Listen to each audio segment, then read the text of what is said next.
Hello everyone, welcome to our session. In this session, we will just discuss about the chemical equation and reaction and the balanced chemical equation. तो इस session के अंदर हम लोग chemical equation and reaction के बारे में बात करेंगे और इसके अलावा हम इसमें बैलेंस्ड केमिकल इक्वेशन के बारे में बात करेंगे. सो अगर टॉपिक की ओवरव्यू की बात करी जाए यहाँ पर, तो इसमें इस टॉपिक में यहाँ पे अगर आप बेसिक्स की बात करें तो आपको केमिकल इक्वेशन पता होना चाहिए सबसे पहले तो. ठीक है, हम इसमें बात करेंगे तो ठीक है. और इसके अंदर से अगर जो इम्पोर्टेंट निकले जो कि आपके एग्ज़ाम में आ सकता है वो यही है, सिंपल टू सिंपल डेफिनेशन. केवल इस टॉपिक से केवल और केवल डेफिनेशन आ सकती है बस, बोर्ड के एग्ज़ाम के पॉइंट ऑफ व्यू से. ओके, तो बिना देरी करे स्टार्ट करते हैं. ठीक है, उससे पहले अगर हम बात करें नॉर्मल लाइफ के एग्जांपल लेते हैं हम. सबसे पहले मान लेते हैं हमें लेमनेड बनाना है, यानी कि नींबू पानी. ठीक है, तो नींबू पानी के लिए हमें कुछ इंग्रेडिएंट्स की ज़रूरत पड़ती है, कुछ सामान की ज़रूरत पड़ती है. सिंपली बोले तो हमें वाटर चाहिए. ठीक है, उसके साथ में हमें चाहिए लेमन जूस. ठीक है, और उसके साथ में हमें चाहिए सॉल्ट. ठीक है, और साथ में हमें शुगर. और अकॉर्डिंगली किसी को अगर कुछ फ्लेवर वगैरह ऐड ऑन करना हो तो कुछ पता नहीं तो आप कर सकते हैं ऊपर से बस. लेकिन बेसिक रिक्वायरमेंट्स की बात करें तो वो यही है जो ऑलमोस्ट सभी लोग इस्तेमाल करते हैं. तो फिर हमको आउटपुट में क्या मिल जाता है यहाँ पे, लेमनेड मिल गया, लेमनेड. ठीक है, तो डैट इज़, अगर हम इसको सिंपली रिएक्शन के बारे में अगर इसको बात करें तो ये है हमारा प्रोडक्ट जो हमें मिला. नॉर्मल अगर हम कहें तो भी इसे प्रोडक्ट ही कहा जाएगा और इन्हें कहा जाएगा रिएक्टेंट्स.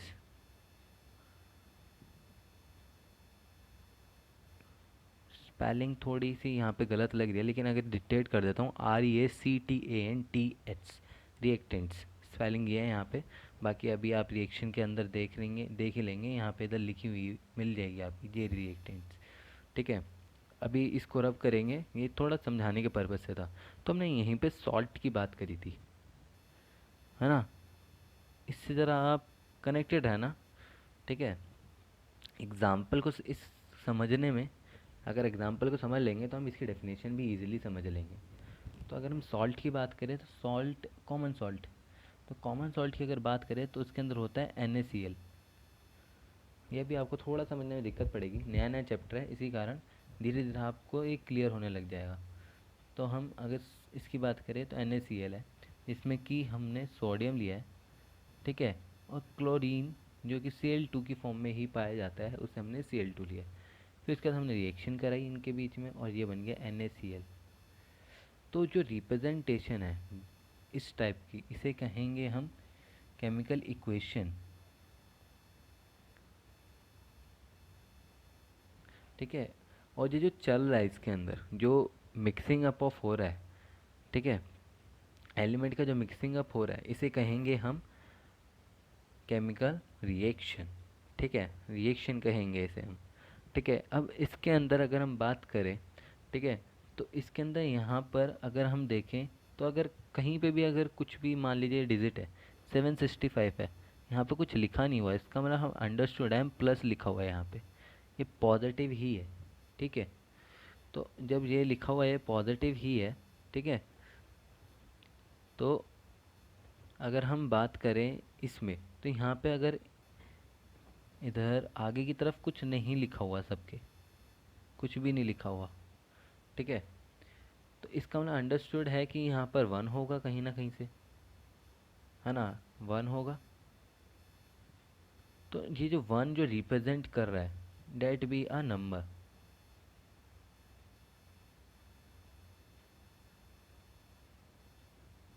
ठीक है, ये नंबर रिप्रेजेंट कर रहा है. ठीक है, अभी हम प्रेजेंटेशन में आगे हम पढ़ रहे हैं तो हम देखेंगे इसी के बारे में. ठीक है.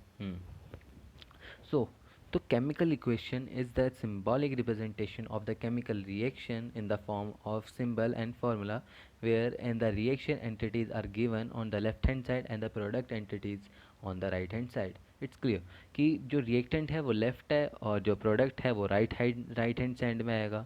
ठीक है। और एक ये सिंबॉलिक रिप्रेजेंटेशन है केमिकल रिएक्शन की, केमिकल इक्वेशन, मतलब कि सिंबल के तौर पर हम केमिकल रिएक्शन को बता रहे हैं, केमिकल रिएक्शन कैसी दिखती है। ठीक है, उसको हमने सिंबल के तौर पर बता रखा है। अब हम इसी के सेकंड पॉइंट के बारे में बात करें तो हम ये बात कर रहे हैं कॉफिशिएंट के बारे में।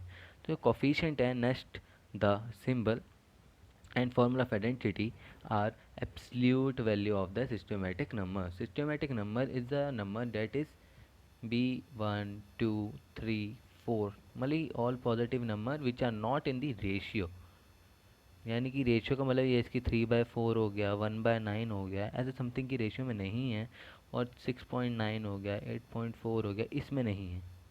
ठीक है, मतलब कि वो सिंपल नंबर्स होने चाहिए। ठीक है, तो इसे कहेंगे सिस्टमेट्रिक नंबर्स। ठीक है, तो ये नंबर्स उनके अगर कॉफिशिएंट लगे हों आगे तो उन्हें सिस्टमेटिक नंबर की फॉर्म में हो होंगे।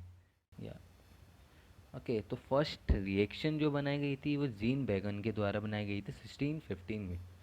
और अगर हम बात करें जिस रिएक्शन की अभी हमने बात करी है, तो रिएक्शन है NaCl वाली, ये आज कॉमन सॉल्ट। ठीक है, इसे हम कॉमन सॉल्ट कहेंगे, जिसमें कि एक सोडियम के साथ दो क्लोरीन एटम अटैच्ड है।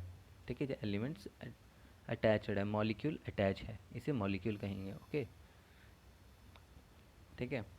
सो अभी हमने केमिकल इक्वेशन के बारे में जान लिया है। ठीक है, अब बैलेंस केमिकल इक्वेशन के बारे में जान ले। That's a balance chemical equation. एक बैलेंस केमिकल इक्वेशन वो है जिसमें कि हमारे दो चीज़ें, सिर्फ दो चीज़ें आप ध्यान करिएगा। ठीक है, एक तो सबसे पहली बात total number of charge,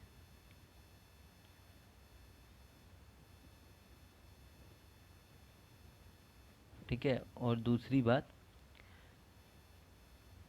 number of element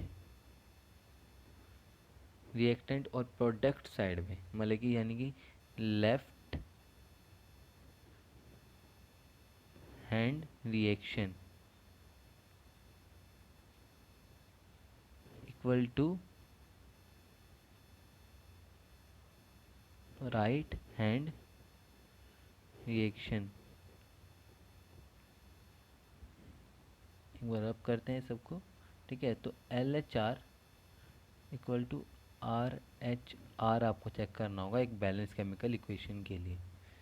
तो अभी हम इसको सीखेंगे कैसे चेक करना है नेक्स्ट सेशन में। ठीक है, इस सेशन को कंप्लीट करते हैं जल्दी से। ठीक है, तो ये स्टैंडर्ड डेफिनेशंस लिखी हुई हैं जो आपके सामने लिखी हुई हैं, समझने के लिए आप एक बार हिंदी में बिठा सकते हैं अपने दिमाग में कि ये कुछ इस तरीके से हो सकता है। ठीक है, so in other words the marks and charge both are balance on both the side of the reaction. अब एक और चीज़, कई बच्चे अगर सोच रहे हों कि इसमें यहाँ पे ये अगर यहाँ पे इधर 1 है, इधर 2 है, या जो भी समथिंग है, इधर मान लें इधर यहाँ पे 1 है, इधर 2 है, तो इधर जो नंबर्स है वो इसका मतलब ये हो गया कि 2 मोल, आपने 2 मोल आपने सोडियम लिया और आपने 1 मोल आपने क्लोरीन लिया। ठीक है, फिर आपने 1 मोल ऑफ NaCl बनाया।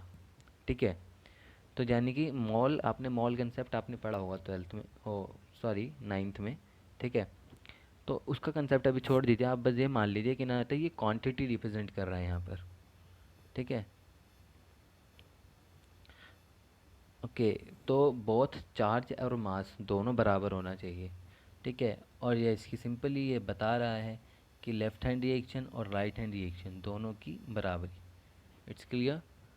ओके, और हमारे अगर आपको हमारी वीडियो पसंद आई हो, ठीक है, तो लाइक करें, शेयर करें और कमेंट करें। और इसके अलावा अगर आपको कोई डाउट है तो नीचे डिस्क्रिप्शन में व्हाट्सएप लिंक मिल जाएगा, टेलीग्राम लिंक होगा, कोई ना कोई देखें।